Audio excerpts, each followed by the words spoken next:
Hare Krishna friends, welcome to the cooking studio. Best quality ingredients use करके बनाया गया vanilla cake sponge, जो कि टेस्ट में एकदम बेस्ट है। और इसकी मैं टेक्सचर की बात करूँ तो सुपर सॉफ्ट और स्पॉन्जी बना है। तो चलिए झटपट से इस वेनिला केक स्पॉन्ज की रेसिपी हम सीखते हैं। सबसे पहले ड्राई इंग्रेडिएंट्स को हम छानेंगे। तो उसके लिए एक बाउल के ऊपर छन्नी रखिए। फिर हम लेंगे 1 कप जितना मैदा यानी कि रिफाइंड फ्लावर। अब 8 टीस्पून पाउडर शुगर यानी कि पिसी हुई चीनी, 1 teaspoon of baking powder, half tea spoon of baking soda. और अब इस ड्राई इंग्रेडिएंट्स को हम छान लेते हैं ताकि कोई मोटा मोटा पार्टिकल्स रह जाए तो वो डस्ट फॉर्म में हम उसको अलग कर लेंगे। तो यहाँ पे मैं ड्राई इंग्रेडिएंट्स को पहले छान लेता हूँ।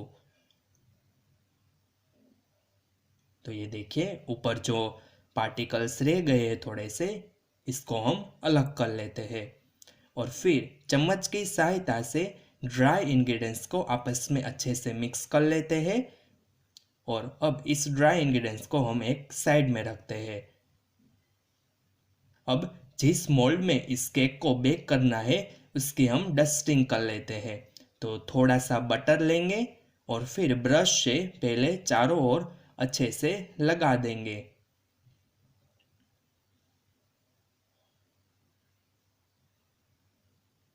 और फिर 1 चम्मच जितना उसमें मैदा डालेंगे और हम हाथ से अच्छी तरीके से इस तरह से चारों ओर फैलाएंगे और अच्छी तरीके से इसकी डस्टिंग कर लेते हैं।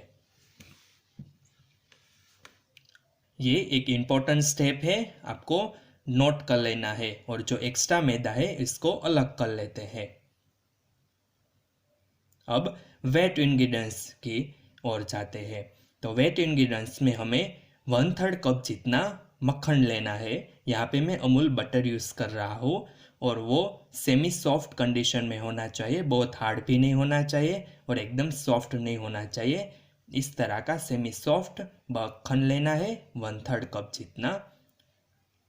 और अब बीटर मशीन की सहायता से हमें इसे 1 से 2 मिनट तक, जब तक ये फ्लफी ना हो जाए तब तक फेंटना है।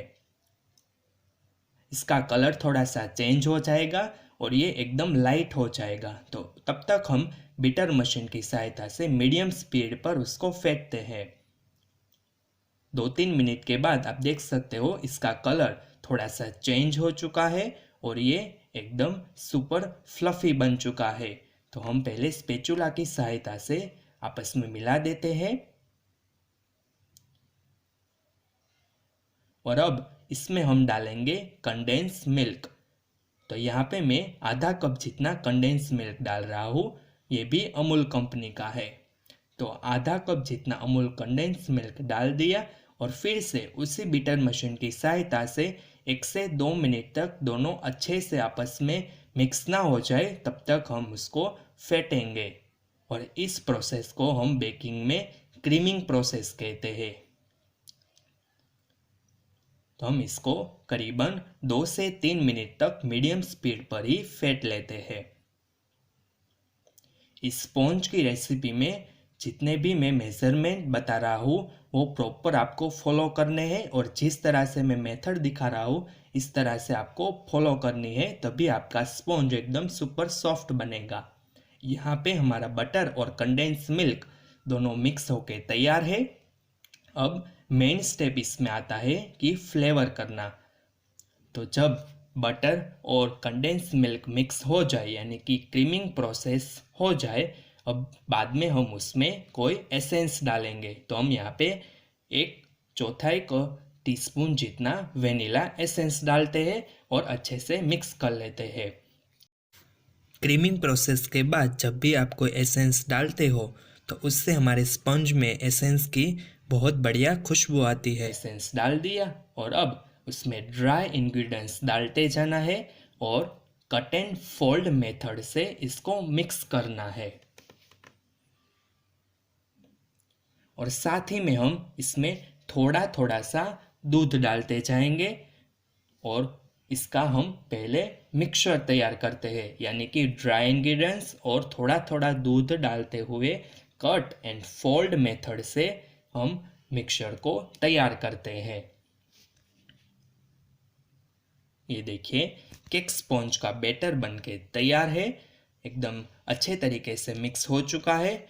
लास्ट में हम इसमें एक बड़ा चम्मच 1 टेबल स्पून जितना विनेगर डालेंगे और एक बार अच्छे से मिक्स कर लेंगे। ये एकदम लास्ट स्टेप है, ये भी आपको नोट कर लेना है।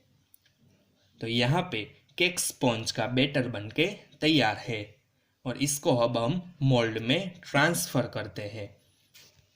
तो हमने जो डस्टिंग करके रखा है मोल्ड, इसमें इस मिक्सचर को डाल देते हैं और फिर हम ओवन में बेक करने के लिए रखेंगे। जब हम ड्राई इंग्रेडिएंट्स और वेट इंग्रेडिएंट्स मिक्स कर रहे हैं, उसी समय आपको ओवन को प्रीहीट करने के लिए रख देना है। तो यहाँ पे थोड़ा सा मैंने टैप कर दिया। अब चलते हैं इसको बेक करने।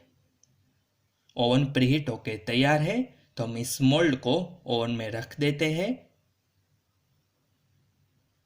ओवन को बंद कर देते हैं और इसे हमें 180 डिग्री सेंटीग्रेड टेम्परेचर पर 30 मिनट तक बेक करना है।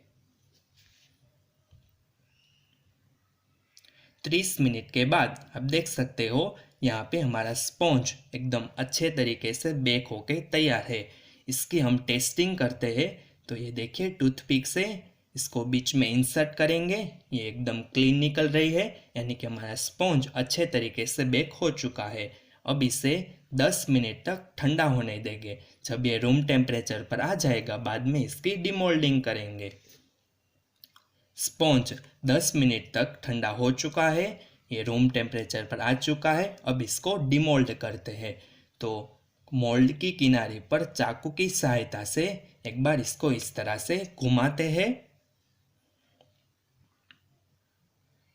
और फिर मोल्ड को इस तरह से उल्टा करेंगे और एक बार नीचे से टैप करेंगे तो ये आसानी से डिमोल्ड हो जाएगा। ये देखिए बहुत आसान तरीके से यहाँ पे हमारा स्पॉन्ज डिमोल्ड हो चुका है और ये देखिए सुपर सॉफ्ट और स्पॉन्जी बना है और ये टेस्ट में तो एकदम बेस्ट है। तो अगर आपको ये मेरी वेनिला केक स्पॉन्ज की रेसिपी पसंद आई हो तो उसे लाइक करना, शेयर करना और मेरी कुकिंग स्टूडियो चैनल को ज़रूर से सब्सक्राइब करना।